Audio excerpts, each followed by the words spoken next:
No todo aquel que pertenece al pueblo de Dios habla en lengua.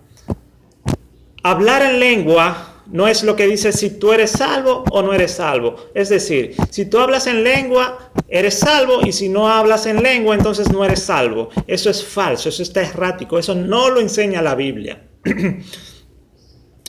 Leo en 1 Corintios capítulo 12. Porque la verdad a este es dada por el Espíritu, palabra de sabiduría; a otro, palabra de ciencia según el mismo Espíritu; a otro, fe por el mismo Espíritu; y a otro, dones de sanidades por el mismo Espíritu; a otro, operaciones de milagros; y a otro, profecía; y a otro, discreción de espíritus; y a otro, géneros de lenguas; y a otro, interpretación de lenguas. Mas todas estas cosas obra uno y el mismo Espíritu, repartiendo particularmente a cada uno como quiere.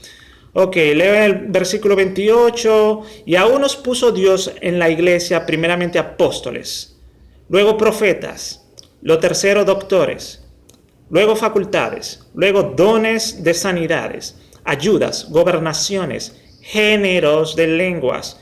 ¿Son todos apóstoles? No, no todos son apóstoles. Sigo leyendo. ¿Son todos profetas?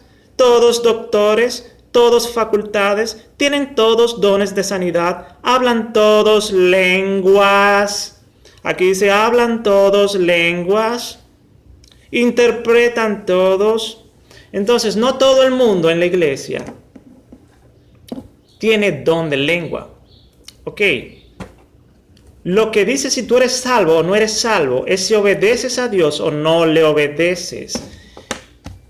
En esto sabemos que le conocemos si guardamos sus mandamientos. Es lo que dice 1 Juan capítulo 2, versículo 3.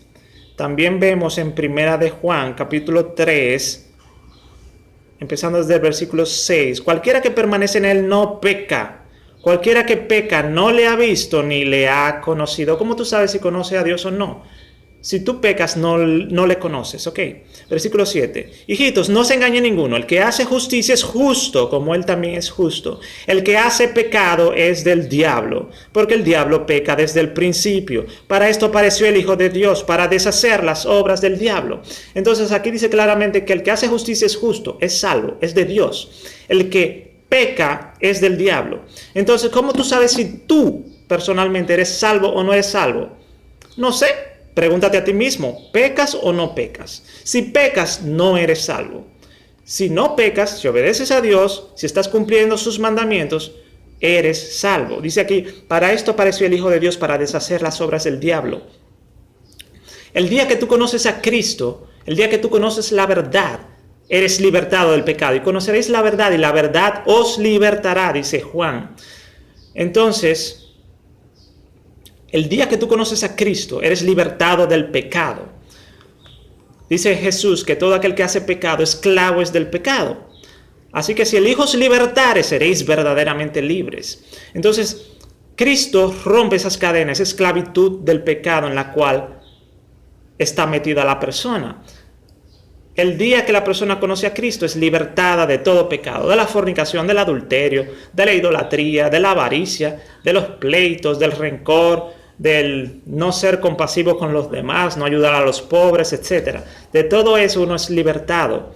Ese mismo día que uno conoce a Cristo, uno obtiene un corazón nuevo. El corazón viejo, pecaminoso, es quitado, es circuncidado, es quitado de uno, y uno posee desde ese día un nuevo corazón. Ok, y debemos permanecer hasta el fin en la fe y no volver atrás al pecado, porque si volvemos al pecado, volveremos nuevamente al camino de la perdición. No vamos a ser salvos, sino que vamos a perder la salvación el día que pequemos.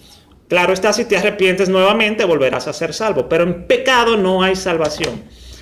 Solo en Cristo hay salvación, solo obedeciéndole a Él, teniendo fe en Él, una fe al punto de que te sometes a Él y le obedeces, confías en Él, le obedeces. Si tu fe no llega a ese punto, es una fe que no te va a salvar, no es una fe que salva. Ok, es una fe falsa, muerta, digamos. Entonces, según la Biblia, lo que vemos es que el que obedece sus mandamientos es aquel que es salvo. Dice Cristo, el que tiene mis mandamientos y los guarda, aquel es el que me ama. Si tú ves en la Biblia, en ninguna parte en la Biblia te ordena a hablar en lengua. Tú no ves en la Biblia eso. Ni en el Antiguo Testamento ni en el Nuevo Testamento. No dice, y hablarás en lengua. No, eso no es lo que vemos. Lo que vemos es, no forniques, no adulteres, ayuda a tu prójimo que esté en necesidad, al pobre, dale de comer, si tienes pan, dale de comer, si tienes vestido, vístelo, si tienes dos calzados, dos pares de zapatos, dale uno a él. No seas avaro, no seas idólatra, no robes, no mates, etcétera. Eso es lo que vemos. Y eso sí vemos que lleva al infierno. Esas cosas sí que están en una lista negra de cosas que llevan al infierno. No si tú hablas en lengua o no hablas en lengua. Ok. Hay algunos que hablan en lengua y hay otros que no hablan en lengua, como ya leí en 1 Corintios. Ok. También hay otra cosa. Lo que tú llamas hablar en lengua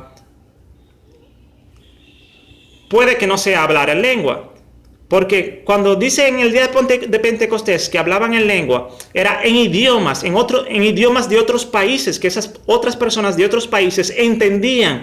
Es como si tú, sin haber estudiado ruso o chino o árabe, empezaras a hablar de pronto, de repente, en árabe o en ruso, en chino, y un chino que te oye o un árabe que te oye, te entiende. Ok, era hablar en idiomas, era algo milagroso. ¿Cómo sin haber estudiado ruso o chino, puede hablar en chino o en ruso? Ok, es diferente a un falso maestro por ahí que se esté inventando una lengua falsa, ok, y esté hablando cosas, palabras sin sentido, y él diga, mira, estoy hablando en lengua, escuche, mire, yo soy de Dios, mira, hablo en lengua, pero es falso. Es una lengua tal vez que se esté inventando él mismo. Ok, por ejemplo. Entonces, aquel día de Pentecostés hablaban en lenguas de otros países. También puede ser que también hablaban en lenguas angelicales, no sé, no menciona lenguas angelicales, pero sí menciona lenguas de otros países. Ok, entonces, nada, aquí lo dejo.